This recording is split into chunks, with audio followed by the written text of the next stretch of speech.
So today's topic we have chosen today is archaeology of disability and trepanning. Nice mix. So here we go. And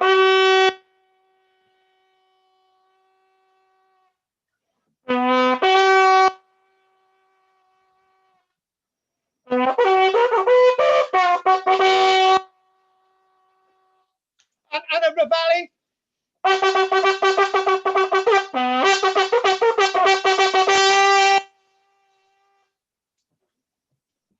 Excellent, Carl. Now I know how hard it is to do that. I should do more of these. You know, this is known as post-processionalist archaeology. That we experiment with archaeology in strange ways. Yes. And what we were doing, we were getting the echoes from the past to rebound off each other. And for a moment, you were in the past. Do you agree? I agree. I was just thinking we could do the archaeology of music, couldn't we? Well, we got another musical instrument. Look at this. Oh, we got one of those. A harmonica. Did you go back into the Wild West then, all of a sudden? No. Right. No, that's all right then. That's good. Right. So now the reason why we've got Richard III up here is that Richard III is known to have scoliosis of the spine. Oh. Now, obviously, we don't want to look about his battle wounds. We don't want to know where he was poleaxed and all these other things. That weapon there on the right is a poleaxe. Yeah. We did poleaxes back in the summer, didn't we? Yeah, you know, I nearly had an award for my poleaxe demonstrations. Did you? Yeah. Why didn't you get the award? Because I didn't actually physically kill anyone with it. If you go a bit further, That'd be a step too far, eh? Can I just mention, you know, we missed an opportunity today. We had the archaeology of food, and we didn't do it this week. So as archaeology of food goes, was that good? We haven't done archaeology of food, have we? No, we've just done part of archaeology of food now. Oh, we'll do that next week, seeing as how it'll be Christmas. Ronnie, are you going to be here next week? Oh, we did do food and meals. Yeah, no, she is going to be here next week. You know, we'll do food again. We did it. Yeah, we did it. Yeah. Corn, wheat and flour. Yeah, exactly. Do you know one-to-one archaeology? It even gets more bizarre than my history classes in school. When my history teacher used to stand up and say, "Stop masticating at the back of the class." Because everyone was chewing stuff. Yeah. Yeah, so we done that. Well, oh, okay, cool. I was just about to tell you about one of my history teachers. He was called Soapy Luxton. Oh, yes. Because he used to spit at you as he used to talk to you. Those were the days, eh? Those were the days, definitely. Those were the days. Did you enjoy that? Yeah, it's really nice. Oh, good. She wants to come in on the act. Come on a bit further. Rosamond? Oh, hello. Look, it's scoliosis of the spine. Do you know what? I was really happy. Stav? What? Stav?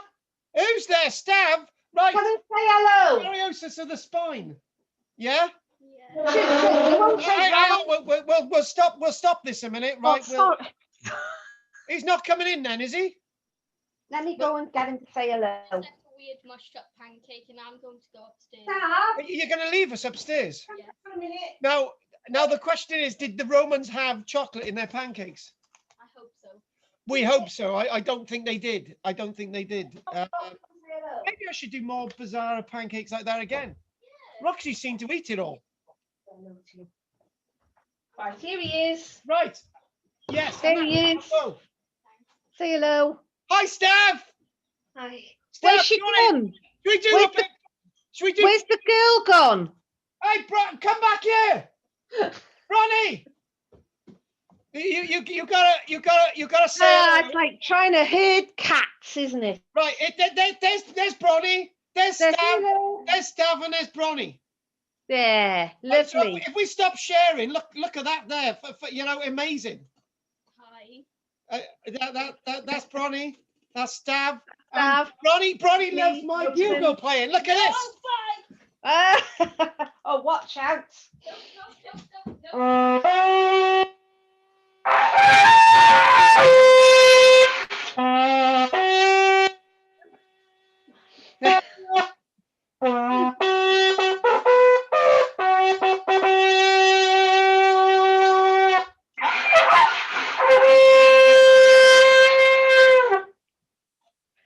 That's not bad for a first attempt, to be fair, is No, it? it's not bad for a first attempt. Do you know what? I think Stav misses my young explorers classes. Who don't you love? Yeah. Yeah. Yeah, I think he needs to come back into the fold. Do you know what I mean? Yeah, into the hood, baby. Yeah, Well, do you know now what we we're need? going into some sort of weird lockdown. Perhaps Yeah, he will. Do you know what, right? Do you know what? Can you imagine what I'd be like as a grandparent? Oh, you'd be fabulous. I'd be a Of course bit like you would. you. Do you know, years Baby. ago, Stav, grandparents weren't like your nan. Were they? No, mine certainly weren't. Oh, you had a lovely nan, didn't you, and Gramps? Yeah, They Nanny and Grampy. Granddad used to swear a lot, and my nan used to have a go at my granddad all the time. As soon as he sat down, he'd say, "Noah, go and do the cup of tea." Didn't he? Isn't he the one who got you into archaeology? Yeah, that's right, Knob End. Yeah, that's the one. Okay. On that note, were you in the middle of something? Yeah. Oh, he was in the middle of something, Carl. Oh, I God. can say goodbye now then. Stav, bon voyage. La route along le plan Nesquois. Des chanté. What Mon is it? corps résiste encore. Scream for more. Hoyle. Yes. Well. Well. Oh God. Do you know what? Right. Oh, bless him. Bless Well him. done, Steph. Sorry, well, we weren't recording all of that, were we? Yeah, we were. Oh. Yeah. It just Oh. don't worry about it. Nobody watches these things except for about 10 people. You know, but it's they get the experience, right? Scoliosis, right? I was gonna say, when I was first told by my doctor that I had scoliosis, I went, wow, wicked, because it was like, you know, I actually had a proper disability defined. I think my mother's got it. Yeah, it's That might be spondylitis. Is it similar? I know somebody who had spondylitis. What's the scoliosis? It hasn't got an H, right? Okay. Scoliosis.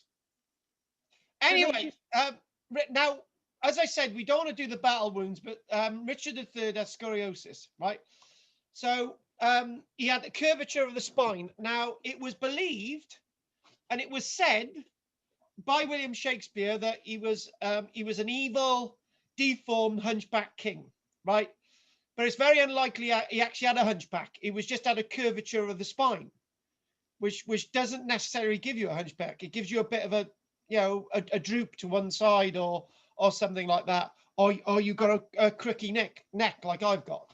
So when the body was actually found, we did find he actually had a disability rather than a proper hunchback deformity, and that was really important. But he does come under the factor of actually having a physical disability. Yeah, so this is one of the things that they did when they excavated him. So I thought, when I originally did this lecture that this is about, and obviously we don't have the sound to it, we basically, I opened with Richard III, and then I started to say, right, that's what his spine looked like. Exceedingly curved. Ooh, flipping heck. Now, the one thing that you can That clearly must have been see. quite painful. Well, yeah, but it's not really. You get used to it. Somebody who knows. So they used to say that one of his arms was actually longer than the other. Well, that's exactly not true, is it? No, because the curve would have caused that, wouldn't it? Yeah, exactly. So there's a bit of a droop there, but he may not have had an excessive droop either. When there's two myths. Well, one big myth about Richard III. The first thing, when they actually found his body in 2012, they probably knew the body was there for about 2 or 3 decades. This is Leicester University. In fact, they'd probably always known his body was there. So the body wasn't found by accident. That's the first myth. Yeah, And and the how other- do we know that it was Richard III? The other myth that is absolutely massive is that the body was moved after it was first buried. Now, if you move a body after it's been buried and rotted down, there's no way you'd have all the finger bones, and there's no way you'd have all the rib bones.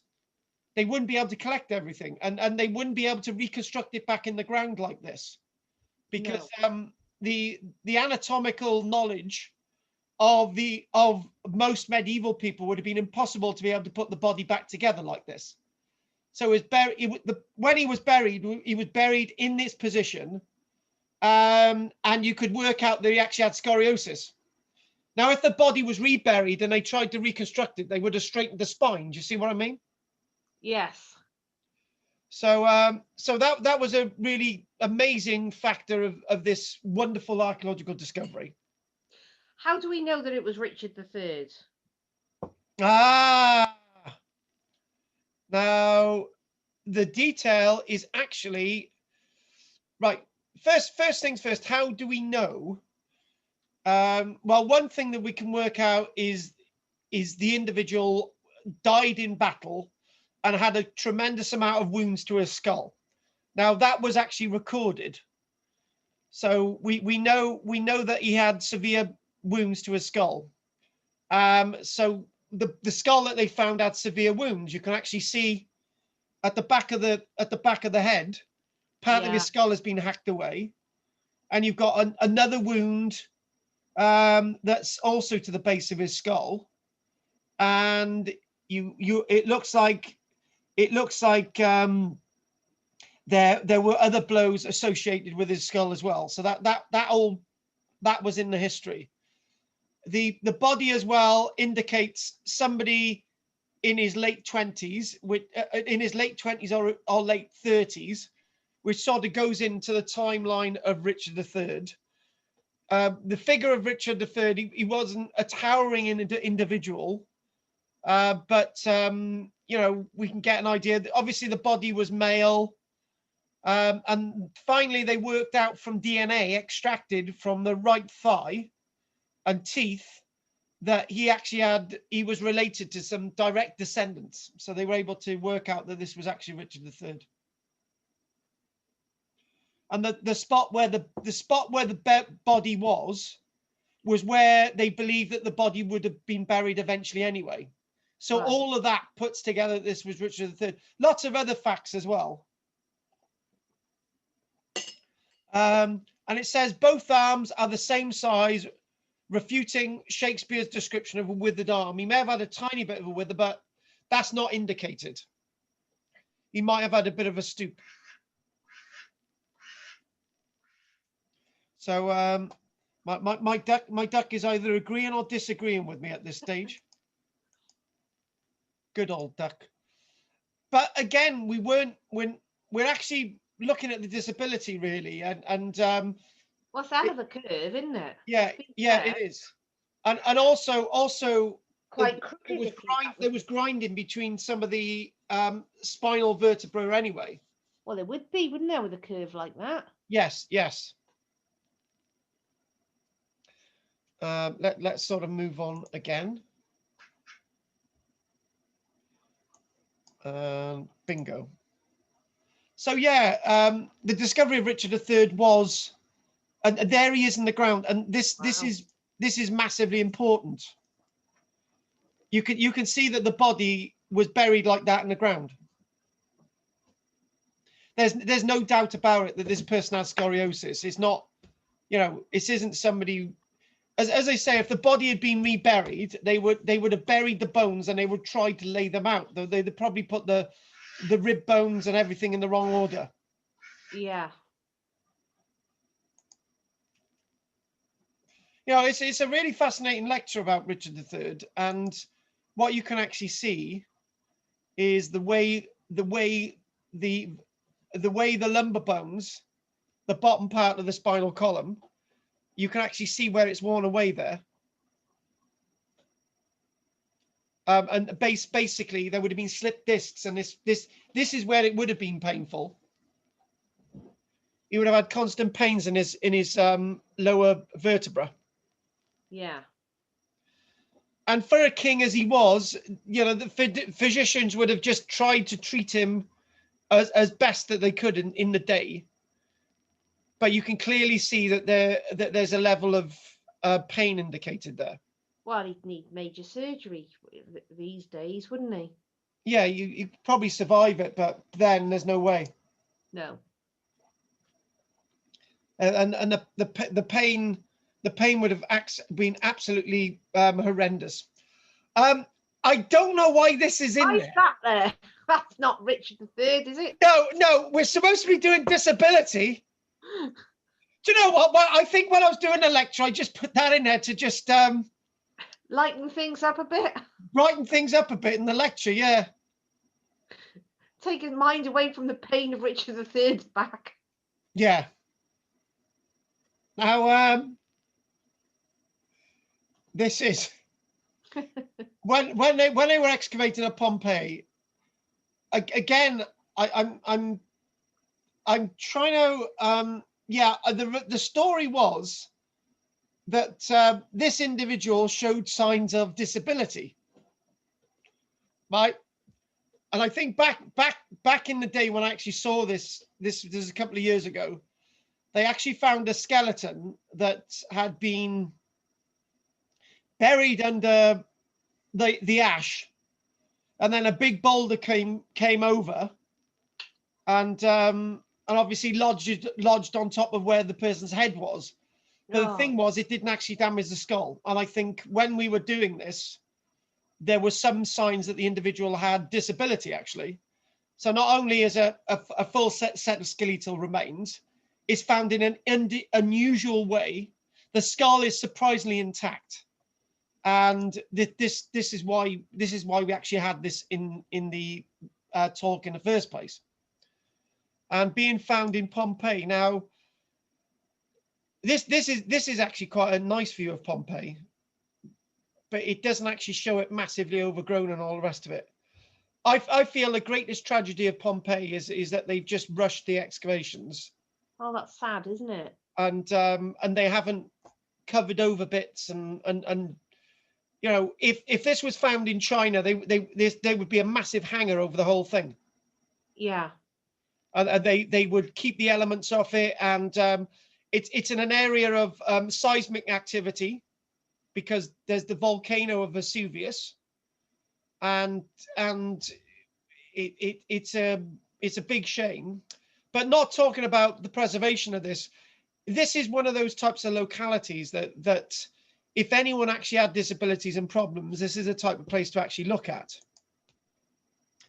And one of the things I had been doing planning in regards to a PhD I was working on was to actually study disability in the Roman period as compared to the Iron Age, but it was actually mental disability rather than physical disability. So again, this individual that they did find in Pompeii a couple of years ago, they did actually find the skull actually intact, which was really, really interesting in itself. And there's the skull. Oh, that's really sad. What happened? They were crushed, were they? With the weight? No, I think no. What basically happened was that what happened was the person was already dead. Ah. And then you know, we had a bit of a.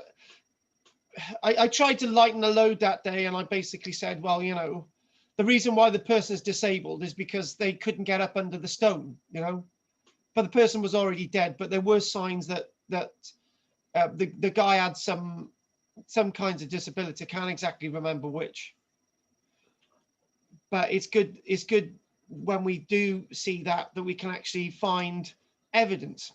Now, so like lots of these things, we moved on to somewhere else, and this is actually the site of Jericho. One of the great big walls at Jericho, which was excavated by Kathleen Kenyon. Now, when she was excavating in the 1950s, when she excavated in 1956, she excavated a large number of bones. And one of the things that were discovered after her excavations in the 1970s, because the bones actually ended up in Australia. So Jericho's in near Jerusalem, in the Holy Land, and the bones actually ended up in Australia. So when they in the 1970s, they found these bones and they started analyzing them, and they found some bones that showed no sign of tuberculosis. I know this is more disease than disability. That would then cause disability, wouldn't it? Yeah, exactly. That's the point. That was the point. And what they did, they had all these sets of bones. So they said these bones come from X date. So these bones from X date are earlier than the ones at Y date, and the ones at Z date, right? So what they basically did, I can't remember the exact ages, but we're talking about thousands of years. And the ones at X date, which predated the Y date, had no signs of tuberculosis. Oh. Right, and the ones in Y had some signs of tuberculosis, and the ones in Z above that had lots of signs of tuberculosis. And they say, and one of the things with tuberculosis, if you look this one up, TB and Kathleen, remembering this, Kenyon, like Kathleen Kenyon and her excavations at Jericho. So if you type that one in, Jericho, she was one of the big archaeologists. So yes, Kathleen Kenyon, Jericho. She worked on the ancient walls of Jericho, digging Jericho, and having completed, she continued excavations elsewhere. And when, I'm not exactly sure whether they recognize that the bones had tuberculosis back then, but if we type in Australia, I think that should come up. Ah, yeah, this is it. I've got the article. It's brilliant.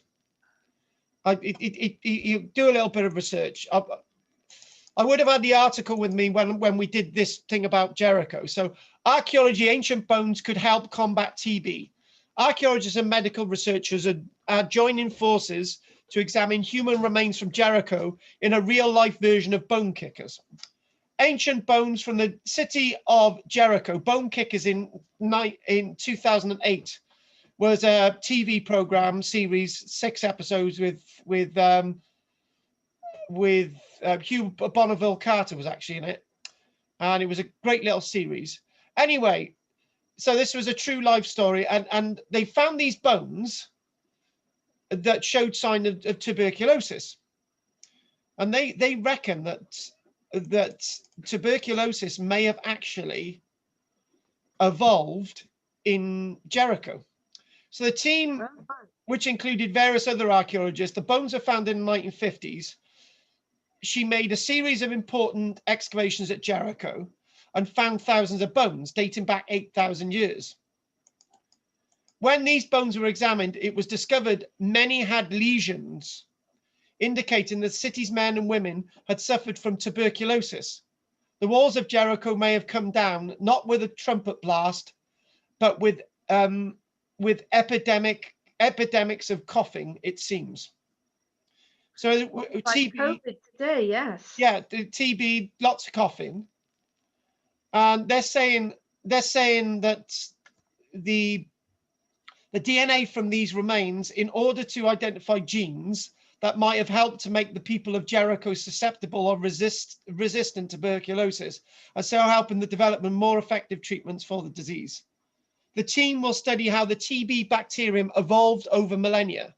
So what they're saying that it suddenly happened, or it was always there, and suddenly people started to become susceptible. So what we're talking about 2 or 3 people living in the area. TB isn't killing anyone, right? And if I can remember, TB comes from cattle and people living close to animals. Well, if people are living out in the open, it's fine. But when people start to get into groups, that's when people start to get diseases. So say, for example, now, touch wood, I've had some sniffles and some coughs and sneezes this year, but I haven't been really unwell. I'm usually unwell for a couple of weeks every single year. Yeah. But because I haven't been around people, I haven't caught any bugs. Do you know what? That's the same as me. I hadn't thought of it like that. Of course, we've been isolated, haven't we? Yeah, well, it goes to show how easy it is for people to catch things. Yeah. You know, there's a few people who say that masks don't protect you. Well, why is it the Japanese have been wandering around wearing masks for decades, and they seem to be quite a healthy population? As soon as we start wearing masks, I haven't caught anything.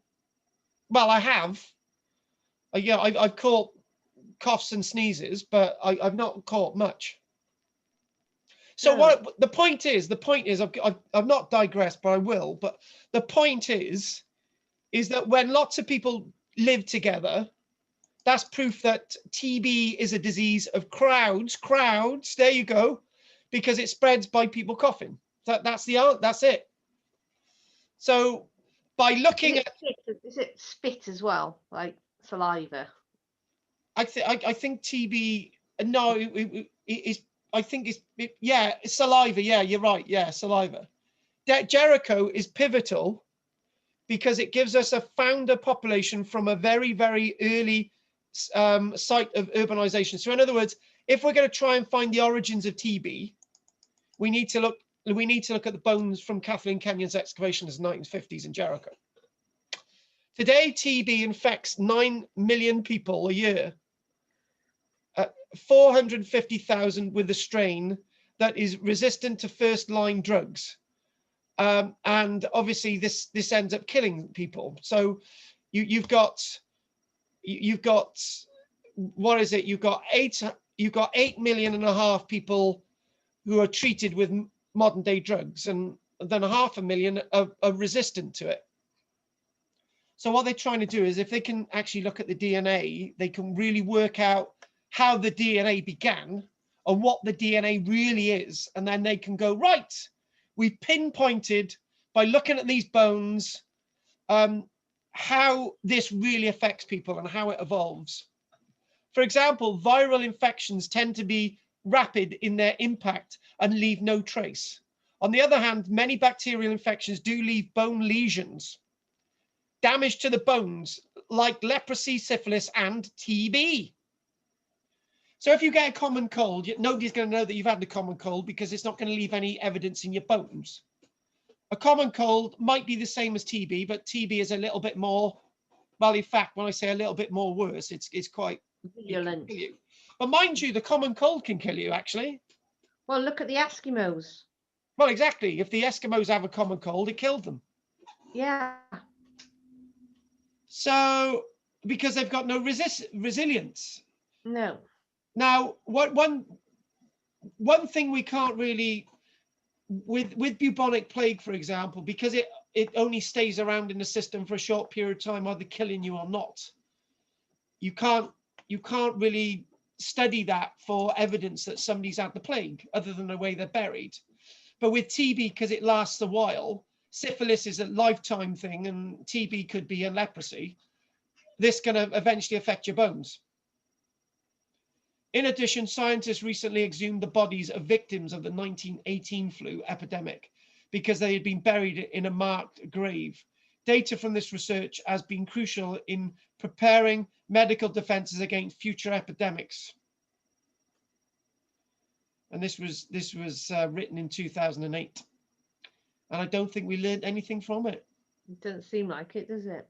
No, exactly. Exactly.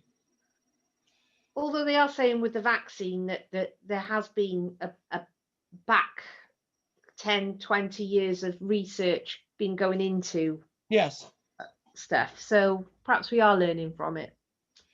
Yeah, do you know one thing I said yesterday in my Tuesday evening lecture? We're not technically allowed at this minute to talk about the virus. and whether it's going to work or not. Oh, okay. The But vaccine. Yeah. We are talking about traditional things.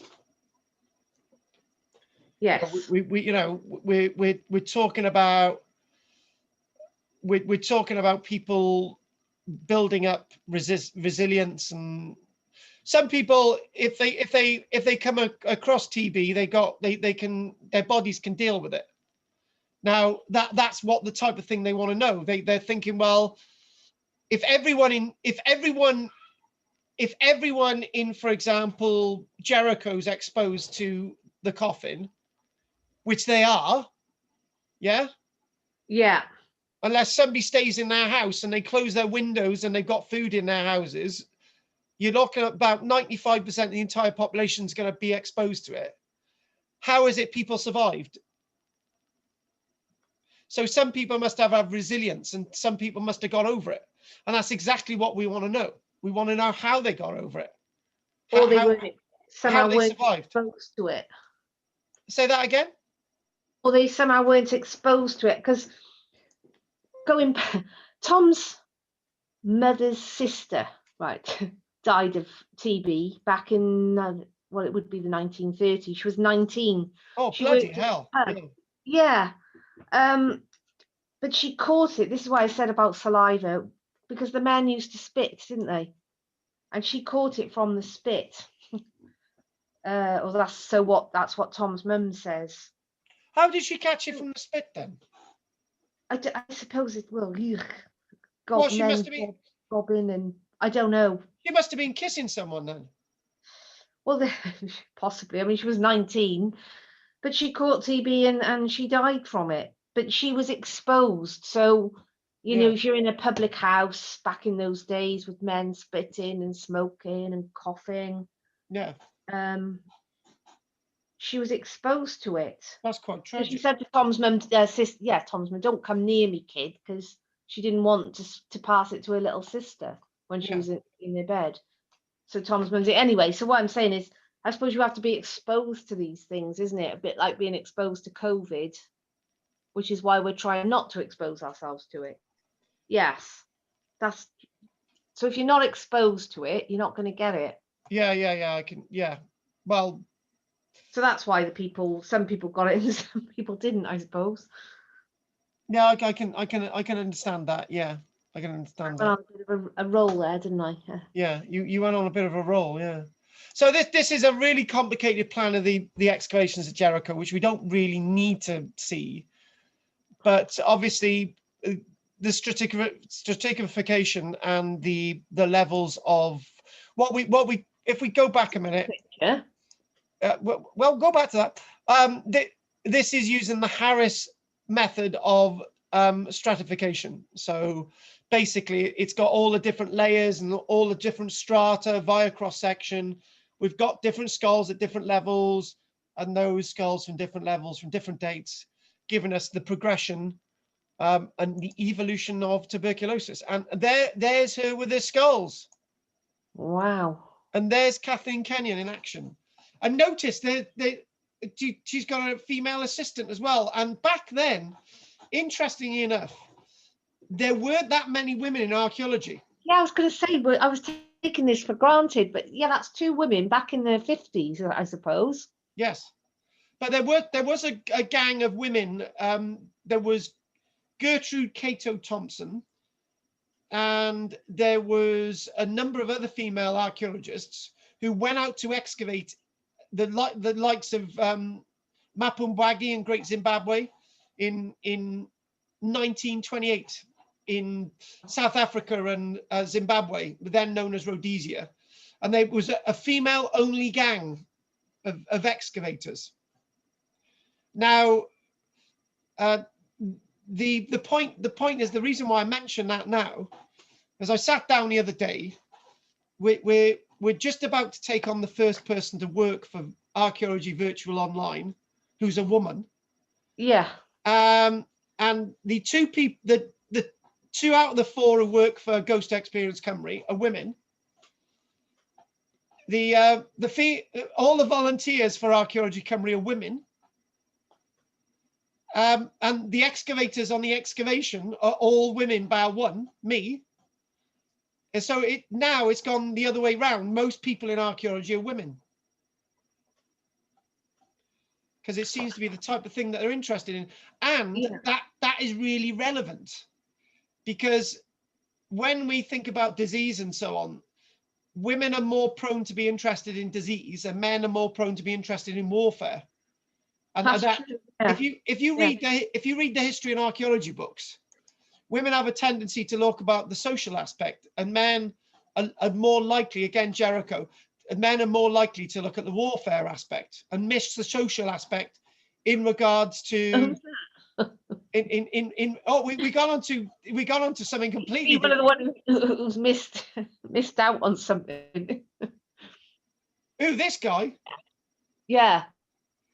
No, he's looking and thinking, oh my God, this is a guy known as Shenindar Man, a body excavated in northern Iraq in the 1950s. Bodies being examined now. Shenindar Man, it's Shenindar One, was a body, I think it was Shenindar One, because they've given them all names, Shenindar 1, 2, 3, 4, 5, and whatever. That's a reconstruction then. That's a reconstruction. But the weird thing was, right, the reconstruction is slightly wrong, because they found out that Shenindar Man, from a very early age, he lived for about 50 years.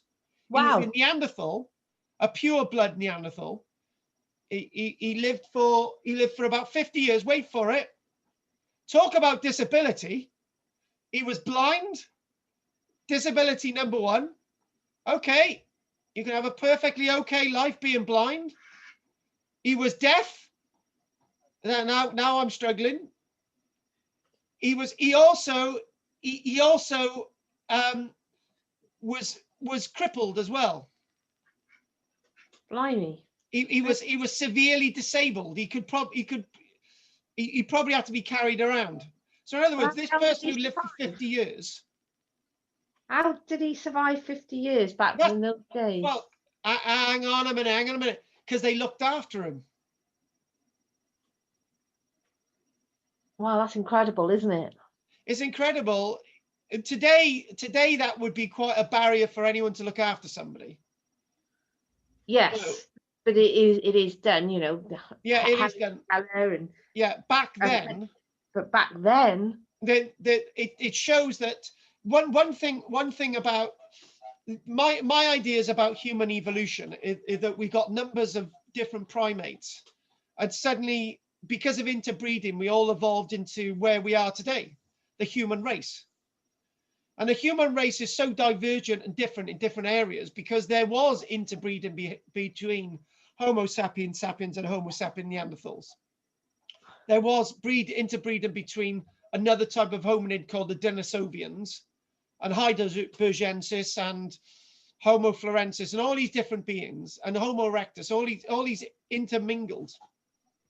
But this at this time, this 50,000 years ago, this was a pure blood Neanderthal. And they looked after him. They cared for him. Very harsh world. And this is the skull of our friend. This is the reconstruction of the skull.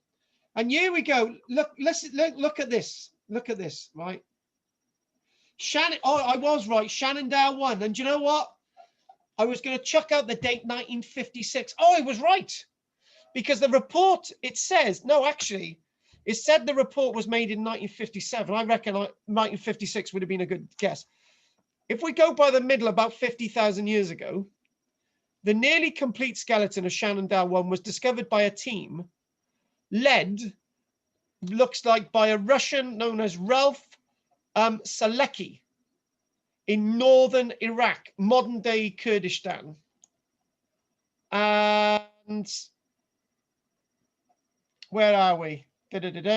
This adult male, 40 to 50 years old, likely died as a result of a rock fall in the cave and died in place. So in other words, his disability didn't kill him. No. Well, that's what, can you imagine if he just lived, you know, could he have another 20, 30 years? Maybe, I don't know. Isn't it? Because it would have been interesting to see, but then we might not have had his remains, so we wouldn't have known then, would we? Yeah, exactly. Shenindar, yeah, so he's obviously you know, he's obviously been found by accident. Shenandoah 1 and found in a cave with other burials. So, you know, maybe he was the guy who looked after them. Shenandoah 1 is one of the most severely traumatized hominid finds, given the multiple fractures of bone, the cranium, and postcranial skeleton and degenerative joint disease. So in other words, he couldn't walk. Initially described by a writer known as Stewart in 1959-77 and by Tricaius in 1983, the right humerus, the head of which was reconstructed, shows disuse atrophy due to amputation. Oh, that's right. Yes. One of his arms was amputated. Before he died. Yeah. Of course it was before he died. But, you know, it's not amputation if you take a blooming leg off after you're dead. It's just cutting a leg off. Just a mere flesh wound. Yeah, exactly. It's like a Monty Python sketch, isn't it? You could. Can you remember them? Did you ever remember that sketch with the Knights of Knee? Yes. And he cuts his arms off, and he both his arms, and he cuts his legs off, and then he cuts his head off, and he's saying, "Come on, then. It's only a flesh wound." Just a mere flesh wound. That's it. Just a mere flesh wound. Shenandoah 1's survival to such an advanced age, despite severe infirmity, suggests some type of altruistic care of this individual. No, that's great. I love it. It's saying that most Neanderthals lived into their 40s. I to be honest with you, right, this goes against the grain, and is that exactly true? Just because we find most bones of Neanderthals in their 40s doesn't mean to say that's the oldest they lived to. Well, we'd be buggered, Rosamund. We'd already be dead. Oh, it'd have been dead long ago. Yeah, we'd have been dead long ago. Blowing our bugles, people running after us. Falling down ditches. He's a very naughty boy. Yeah, well, you're the one. There he is. Look at that. Oh, bloody hell. There he is. He's being buried. The problem is, right, that's Shenandoah 4. That's the other one buried there. Buried with flowers. So number 1, we've already seen with the flesh wound and all the deformities. There's your Charlotte over there with the, yeah. Laying the flowers. There she is. Anyway, They were quite peaceable, the Neanderthals. To be honest with you, humanity's a wonderful thing. It's just that there's a few bad people, that's all. That's a good way of putting it. Yeah. It is. And viruses. Yeah, shh, we're not. I don't use the V word. Trepanning. We got Trepanning. So basically, we can see they've been trepanning. Do you know? I remember I gave a talk years ago. It was somewhere like Newtown in mid Wales, and I can remember saying something like, I was still young and naive. I can remember saying something, Neanderthals used trepanning, and somebody in the audience said nonsense, right? But I'm thinking I actually meant Neanderthals, not Neanderthals, Neolithic people. Neolithic, right. However, there's no reason to say that, you know, why couldn't they have done it? Well, they didn't have anything else to do, did they? Except to trepan people. Yeah, it's just like every Wednesday we'll do a bit of trepanning. It's fine.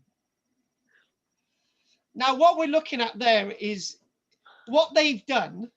This looks like this is a real skull.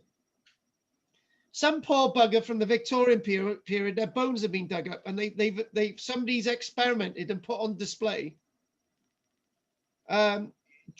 Trepanning using a flint scraper and trepanning using an obsidian scraper. Now, obsidian would be the material that you're looking at, say, for example, in Central America.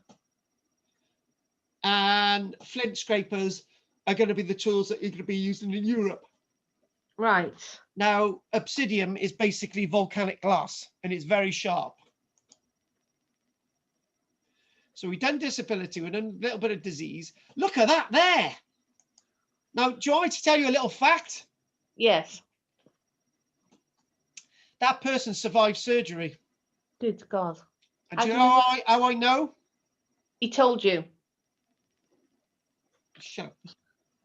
if you go there, shut up. Do you see that's as rough as 9 nails? You see that's slightly rough? Like, yes. Yeah.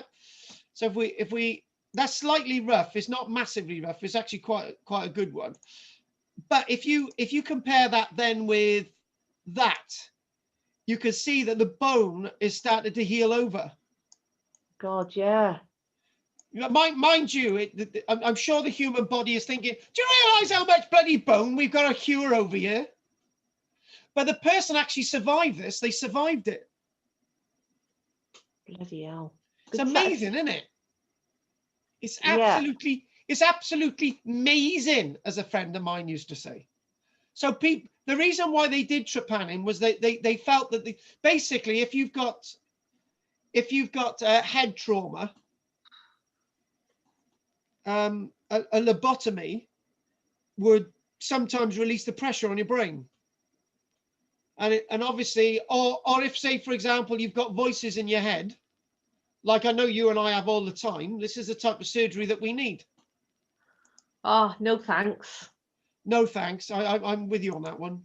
It's making me feel sick, actually. It is. It does make you feel sick. It does make you wonderment. Now, look at that there. Oh, my God. Why isn't she screaming, or he? Wouldn't they be in agony? To be honest with you, the fucking thought of it. Can I just mention one thing, right? I'm going to take a gamble on this one. The gamble is the first gamble, not the second thing. I think that person's been trepanned and the bone is completely healed over. Yeah? Oh. But yeah. when you look at that one, and that one, I think that one was a few weeks before, and that slowly started to cure, but the person still had head pain. Oh God.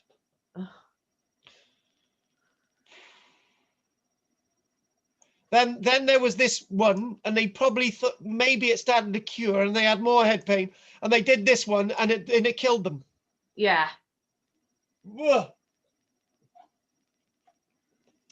Can you see the tool that they're using? Well, it's like a corkscrew, isn't it? Yeah, it's very simple. Yeah, it's narrower at the head, and it's sort of, as it goes down, it narrows. I wish I had said we do this one now. What's that? I wish I had said I wish I hadn't chosen this topic now. Yeah. There we are. Do something else next week. Yeah, we won't do food though. We've done food. I think we've got another food one there somewhere. Can we change the screen, Carl? What? Oh, you know what? It's hard looking at people's skulls, isn't it, without imagining the person. Look at that.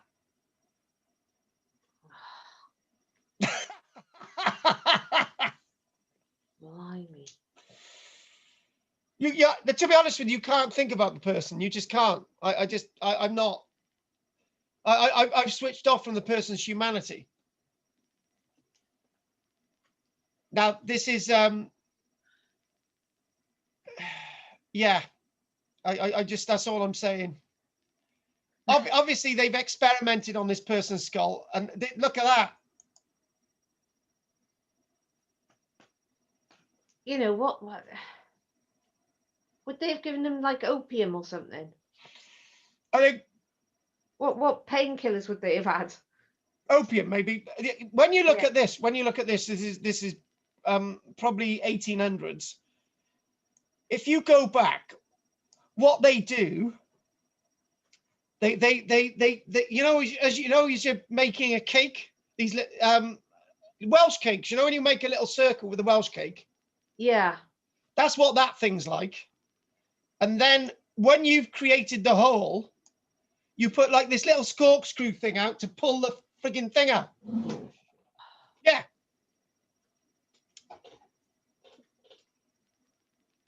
Can you imagine being in a room with this on a huge projector? I actually did this as a lecture. I managed to go on for 2 hours doing this one. There it is. They don't do this today, do they? Yeah. They do? Yeah. This still takes place today? Yeah. Yeah. It's called a lobotomy. Well, and it works? Yeah. But with most people, yeah. And then what they do, they put a titanium plate there. Basically, what happens, you know, when people have severe car accidents and they can reconstruct their skull. This is what exactly happens. You can have a frontal lobe lobotomy. People with really severe mental illness, and they can remove bits of brain. This is what's happening. I'll move on from this image. Well, interestingly, my friend was 20 years ago now, but she had a full-on head-on crash through the windscreen, back into the car, and her, you know, basically her face came off. So she's got a head injury from it. Oh God! Oh geez, what's this now?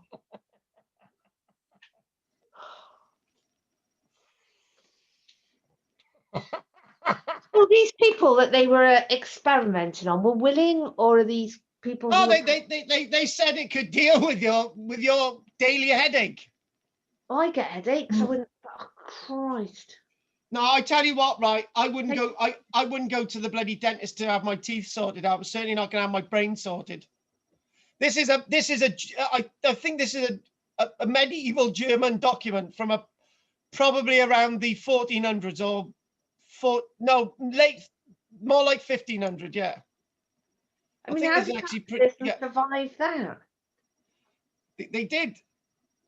Oh my God! Look at that. Minimal blood loss, painful but effective. Freshen your mind while you wait. Banish lewd thoughts, curtail your cravings, and let the ether invigorate your brain. Comes with complimentary haircut. I'll have to have a go at this on Tom. Banish lewd thoughts. Minimal blood loss. Yeah, sorry. Where would these things take place? Actually, the person who used to do all this was the barber. You know, outside a barber, you've got a white and a red band. Yeah. Well, that is basically set. Barbers, because they had the sharp tools, they would be the ones who were able to do some of the surgery. Yeah, they used to do the dentistry, did they, as well? Well, barbers used to do everything. Until somebody went in and said, "Look, mate, can I have the full works?" And that was the end of that. I mean, he had a lobotomy, he had a haircut, and he had his teeth taken out. Oh. I only wanted a short back and sides, he said. Well, if he could still speak after that. Oh, no. Oh yeah, you could probably get a job lot from Steptoe and Son. Now look at that one there. Oh my God. So what I'm going to do, I'm going to go back. This was very highly popular in Aztec and Aztec society. So what you can clearly see on the one on the left and the one on the right. Hang on, back again. The one on the left and the one on the right, that's slightly healed on both of them. So these people may have lived for a considerable length of time, and then there's still skin on the left one.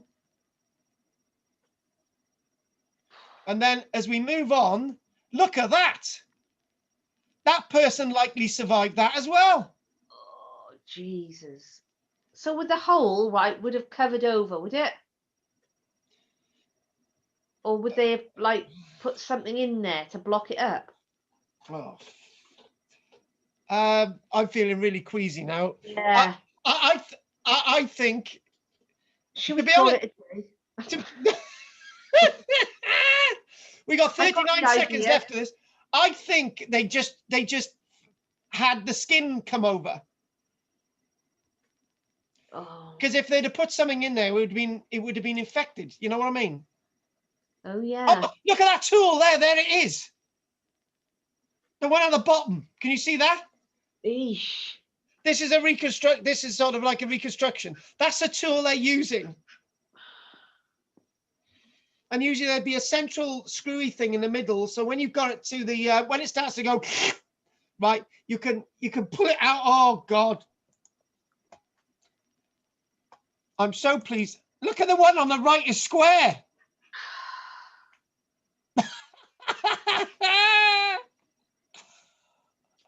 Now I can tell you the ones that survived. The ones that survived was the one on the left. The one on the top left didn't survive.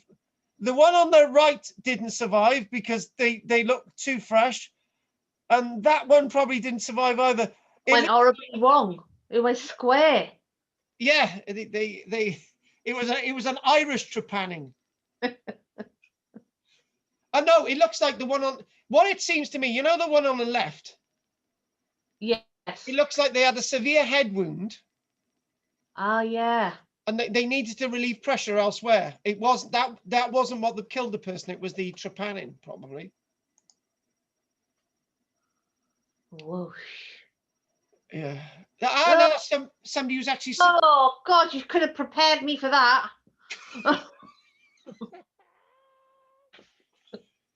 That's somebody who's actually survived some trepanning. No, a lobotomy. Ooh.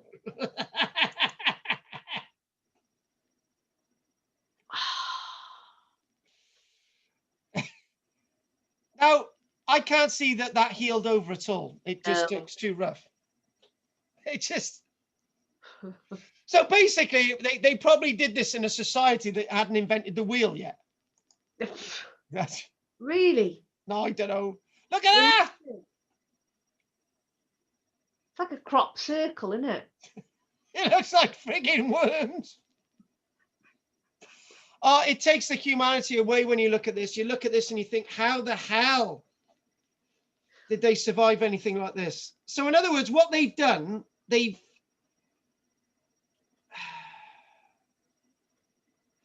I'm looking at this and thinking, is this a surgeon practicing with the skull after the person's dead?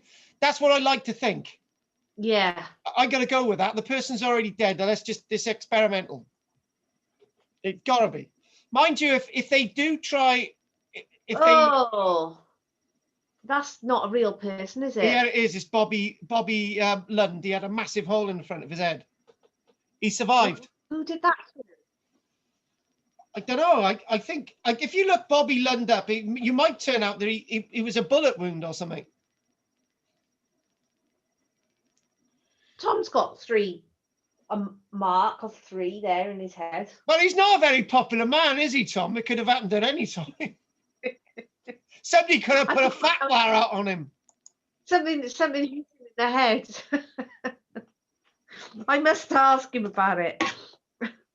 Do you know Jimmy? Do you know Jimmy Nail, right?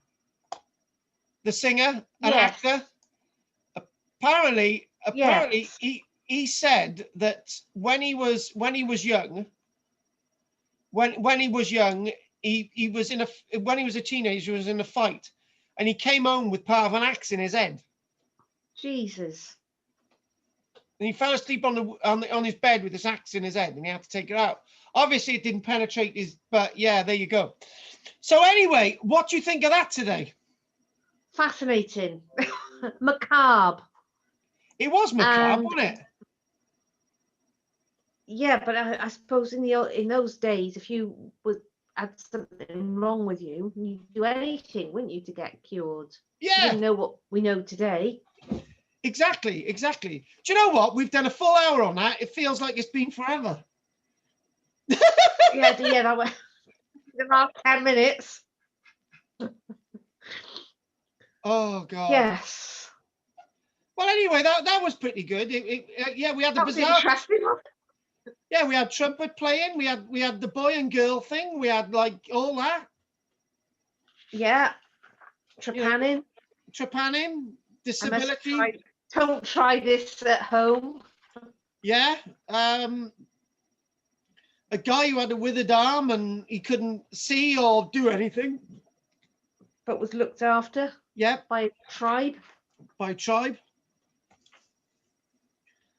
God. Do you know, on that note, right?